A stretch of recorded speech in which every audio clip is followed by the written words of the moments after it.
here today is, bakit? Is Sohoton Tour. Or Bukas Grande Tour. Ano pangalan? Bukas Grande. Bukas Grande Tour daw. Isa pang tawag sa kanya. So, nandito kami sa Daungan kasi supposedly lilipat kami sa small boat. Pero dahil maraming tao ngayon, naubusan kami ng bangka. So, uunahin muna namin yung pagkain sa... Saan tayo kakain?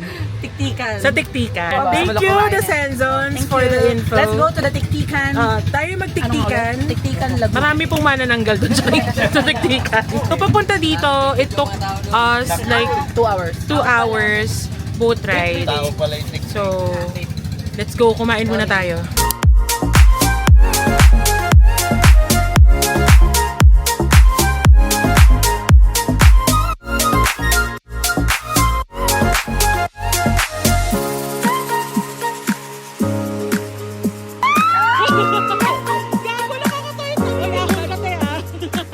Sabihin natin yung mga tumalon. Kamusta ang experience? Nung una, bago tumalon. Wow, seryoso? Maganda. Tapos naging puti na. Kasi ang ganda ng view, try mo doon. Picture ka lang. Ha? Picture Sige, lang. mamaya. Try nyo, must try. Monica, ano masasabi mo? Nagpabago sa isip mo, bakit ka nagtanggal ng life vest? Sobrang tagal ni Hencho eh. Sa sobrang tagal ni Hesha, realize mong matapang ka pala. Sobrang tagal niya na gusto ko lumangoy. So, Mother Tasha, bakit ka umakyat doon? Miss Department of Tourism, anong nagpabago sa isip mo? Let's welcome our honorable parang basketball, te.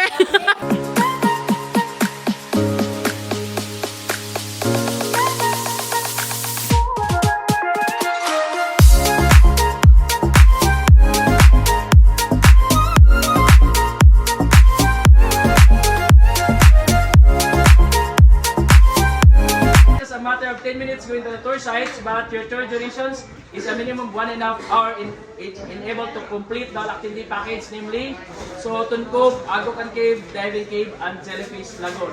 That four are the major and the top attractions of Bukas Grande Island, and that's what you are going to explore right now na po. Kailangan mo lang kami bilang isang voluntary na guide. So, ako nga pala si John Gael. Partner ko naman si Kuya Willie Boy. Mula po dito, papunta ang entrance ng Sohoton sa matter of 6 minutes po. So,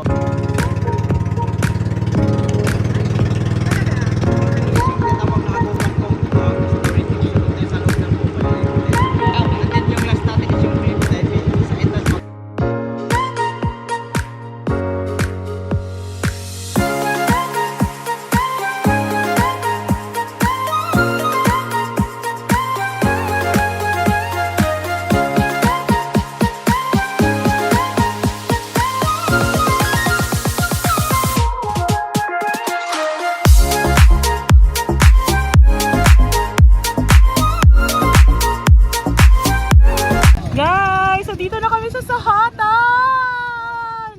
Grabe, sobrang ganda dito. Parang wala na ako sa Pilipinas. Oh my God.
Morning guys! Sa aga ko nagising ngayon, hindi ko in-expect.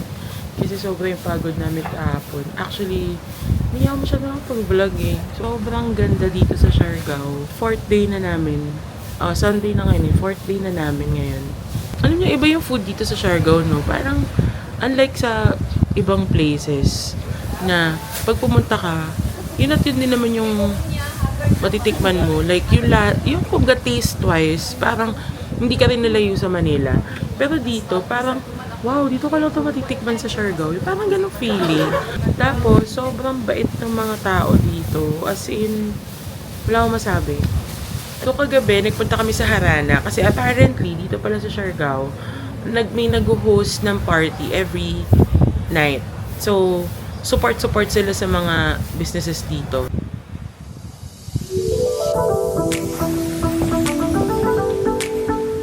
Good morning, Mama E!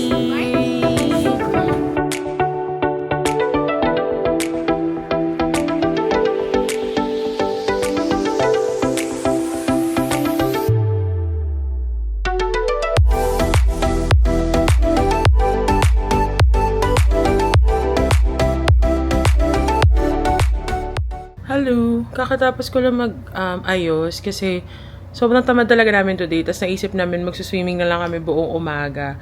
Tapos mamayang hapon, bahala na ako saan kami mapadpad. After breakfast, after ko mag-breakfast, nakipagkwentuhan lang ako saglit sa mga friends ko. Kasi hindi sila nakasama kagabi, so kwentuhan ko sila.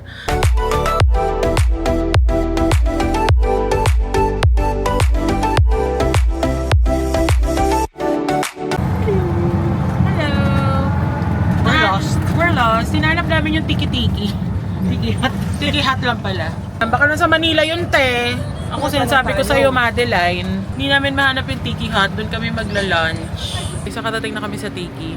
So, medyo looban siya. Like, hindi naman sobrang layo, pero nasa pinakaloob kasi siya. Kaya ang hirap niyang hanapin.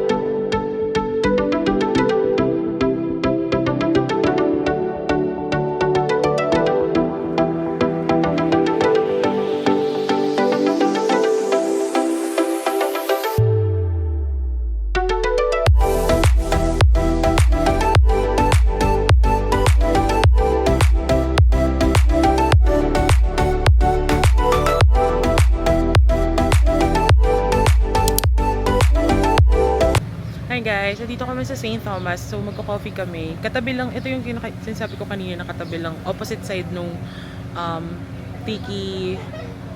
Charing. Kalimutan ko na. 2 plus 3. Five na! Bakit? Ano nangyari? Ano? Kanina.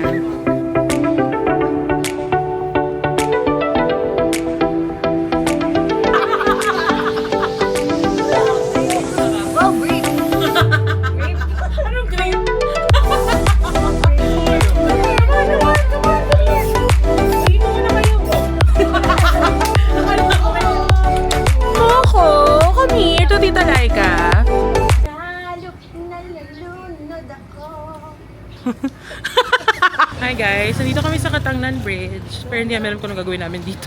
Kailangan nating makahanap ng pan de coco. So, ang daming mga street food dito.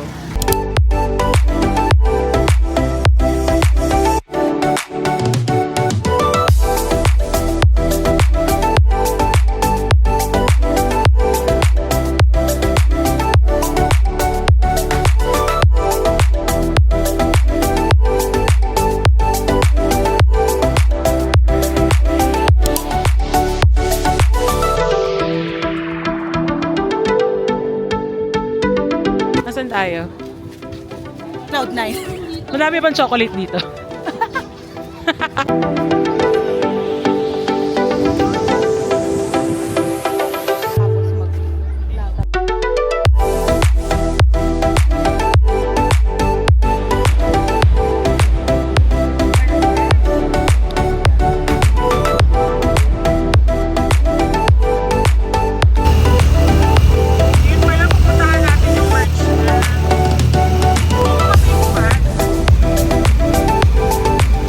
morning guys.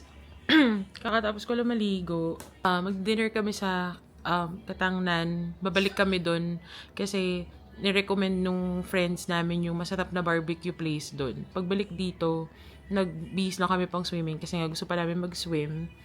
And nag-happy hour din yung iba naming friends. Medyo nakakapagod din today.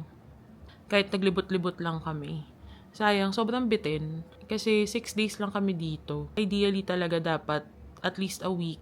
Kasi kung gusto nyong masulit yung tours and all, kung mabilis din kayo mapagod, tsaka para din... Ay, putik! Nakadamit ka ba?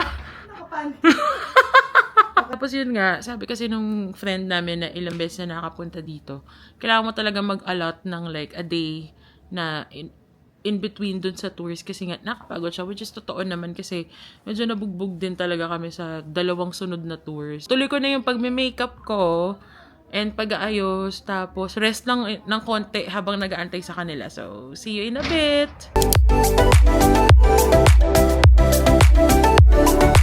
Malungkot si Cam kasi ang naabutan na lang namin steak.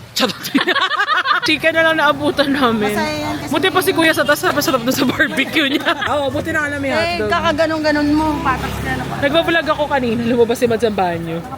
Kapanti lang. Ano, nakikagago sa daily ko ito. Oh, bilis ng karma. Bush. Karma Uy, is so Isabel digital. Granada. Ito si Isabel Granada nung sumabog. Ano, grenade bomb. Grenade bomb. Ano? Gusto nyo try mamaya? Parang bagong restaurant. Silipin nyo. Ha? Ano bagong ano? Parang bagong... Ano, silipin nyo lang. Ito, katabi. Ano nga? Bagong ano nga? Parang hindi siya restaurant ba yun? Kainan.